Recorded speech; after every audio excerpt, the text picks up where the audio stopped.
ఎస్ఐఆర్లో పాల్గొనండి, మీ ఓటు హక్కును కాపాడుకోండి. ఎస్ఐఆర్ అంటే ఏంటి? Special intensive revision. ఇది ఓటర్ జాబితాని పూర్తిగా పరిశీలించి నిజమైన ఓటర్లని ధృవీకరించే ఒక ప్రత్యేక ప్రక్రియ. ఎస్ఐఆర్ ఎందుకు నిర్వహిస్తారు? డూప్లికేట్ ఓట్లు, మరణించిన వారి పేర్లు, అలాగే వలస వెళ్లిన వారి ఓట్లని తొలగించి ఖచ్చితమైన ఓటర్ జాబితా తయారు చేయడానికి. చివరిసారిగా ఎస్ఐఆర్ ఎప్పుడు జరిగింది? 2002 సంవత్సరంలో చివరిసారిగా ఎస్ఐఆర్ జరిగింది. ఎస్ఐఆర్ ఎంత కాలానికి ఒకసారి నిర్వహిస్తారు? సాధారణంగా 10 లేదా 15 లేదంటే 25 సంవత్సరాలకు ఒకసారి ఈ ఎస్ఐఆర్ అనేది నిర్వహిస్తారు. ఎస్ఎస్ఆర్, ఎస్ఐఆర్ మధ్య తేడా ఏంటి? ఎస్ఎస్ఆర్ ఇది ప్రతి సంవత్సరం జరుగుతుంది. అయితే ఎస్ఐఆర్ ఇది మాత్రం ప్రత్యేకంగా ఒక పూర్తి స్థాయి ధృవీకరణ కోసం నిర్వహిస్తారు. ఎస్ఐఆర్ ప్రక్రియలో మొదటి దశ ఏంటి? ఎస్ఐఆర్ ప్రక్రియలో మొదటి దశ 2025 ఓటర్ జాబితాని 2002 జాబితాతో మ్యాపింగ్ చేయడం. ప్రతి ఓటర్కి ఏ ఫామ్ అందజేస్తారు? ప్రతి ఓటర్కి కూడా ఒక ఎన్యూమరేషన్ ఫామ్ అనేది ఇస్తారు. 2002 జాబితాలో ఓటు ఉన్నవారు ఏం చేయాలి? ఫోటో అంటించి సంతకం చేసి ఆ ఫామ్ని బిఎల్ఓకి ఇవ్వాలన్నమాట. 2002 జాబితాలో పేరు లేని ఓటర్ ఏం చేయాలి? 2002 జాబితాలో కనుక పేరు లేకపోతే ఫామ్లో వివరాలు నింపి అవసరమైన ఆధారాలు సమర్పించాలి. అవసరమైన పత్రాలను సమర్పించకపోతే ఏమవుతుంది? ఓటు తొలగించే అవకాశం ఉంటుంది. ఎన్యూమరేషన్ ఫామ్ తప్పనిసరిగా సమర్పించాలా? అవును, ప్రతి ఓటర్ తప్పనిసరిగా ఈ ఎన్యూమరేషన్ ఫామ్ సమర్పించాలి. నిర్ణీత గడువులో ఫామ్ ఇవ్వకపోతే?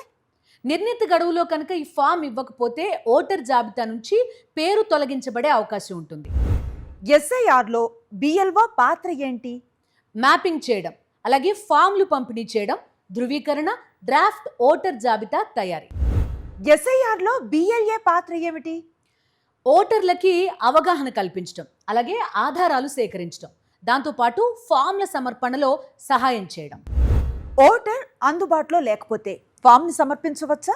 సమర్పించవచ్చు. కుటుంబ సభ్యులు లేదంటే బిఎల్ఏల ద్వారా ఫామ్ని సమర్పించవచ్చు. డ్రాఫ్ట్ ఓటర్ జాబితా విడుదల తర్వాత ఏం చేయాలి? 15 రోజుల్లోగా అభ్యంతరాలు దాఖలు చేసే అవకాశం కల్పిస్తారు. ఫైనల్ ఓటర్ జాబితా ఎప్పుడు విడుదలవుతుంది? అభ్యంతరాల పరిశీలన పూర్తయిన తర్వాత ఫైనల్ ఓటర్ జాబితా అనేది విడుదలవుతుంది. కొత్త ఓటర్ నమోదు కోసం ఏ ఫామ్? కొత్త ఓటర్ నమోదు కోసం సమర్పించాల్సిన ఫామ్ 6. మరణించిన లేదా డూప్లికేట్ ఓటు తొలగించడానికి ఏ ఫామ్? దీనికోసం ఫామ్ 7 ఉపయోగించాలి. ఓటర్ వివరాల సవరణకు ఏ ఫామ్? మీ వివరాల్లో కనుక ఏవైనా తప్పులున్నా లేకపోతే ఏదైనా అప్డేట్ చేయాలనుకున్నా కూడా ఫామ్ 8 ఇందుకు సహాయపడుతుంది. ఒకే చిరునామాపై 10 మందికి పైగా నమోదైతే? ఆ చిరునామాలో నమోదైన వారిపైన ఒక ప్రత్యేకమైన పరిశీలన జరిగే అవకాశం ఉంటుంది. ఒకే ఫోటోతో పలువురు నమోదైతే? ఆ ఓట్లని అనుమానాస్పదంగా పరిగణిస్తారన్నమాట. ఓటర్ ఫోటో ప్రస్తుత రూపంతో భారీ తేడా ఉంటే? ఒకవేళ ఫోటోలు మిస్ మ్యాచ్ అవుతున్నాయి అనుకుంటే కనుక అదనపు ధృవీకరణ కోరే అవకాశం ఉంది. ఎస్ఐఆర్లో సమర్పించదగిన ముఖ్య పత్రాలేవి? ఆధార్ కార్డ్, పాస్పోర్ట్, జనన ధృవీకరణ పత్రం, కుల సర్టిఫికేట్, కుల ధృవీకరణ పత్రం, ఇలా 13 రకాల పత్రాల్ని అనుమతిస్తారు. ప్రతి ఓటర్ ఇప్పుడు చేయాల్సిన ముఖ్యమైన పని ఏంటి? ఎన్యూమరేషన్ ఫామ్ తీసుకోవాలి. ఆ తర్వాత అవసరమైన పత్రాలు సిద్ధం చేసుకోవాలి.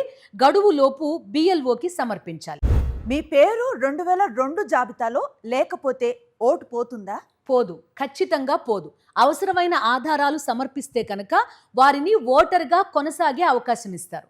బిఎల్ఓ మీ ఇంటికి ఎందుకు వస్తారు? మీ ఓటర్ వివరాల్ని ధృవీకరించుకోవడం కోసం బిఎల్ఓ మీ ఇంటికి వస్తారు. మీ ఓటు సురక్షితంగా ఉండాలంటే ఏం చేయాలి? ఫామ్, ఫోటో, అవసరమైన పత్రాలు వీటన్నింటినీ సిద్ధంగా ఉంచుకుని వెంటనే ఆ పత్రాల్ని సమర్పించాలి. ఎస్ఐఆర్లో అత్యంత కీలకమైన విషయం ఏంటి? ప్రతి అర్హుడైన ఓటరు తన పేరు ఓటర్ జాబితాలో కొనసాగుతుందో లేదో నిర్ధారించుకోవడం, ఇది ఇంపార్టెంట్. మరిన్ని అప్డేట్స్ కోసం ఛానల్ను సబ్స్క్రైబ్ చేయండి. నోటిఫికేషన్స్ కోసం బెల్ ఐకాన్ పై క్లిక్ చేయండి.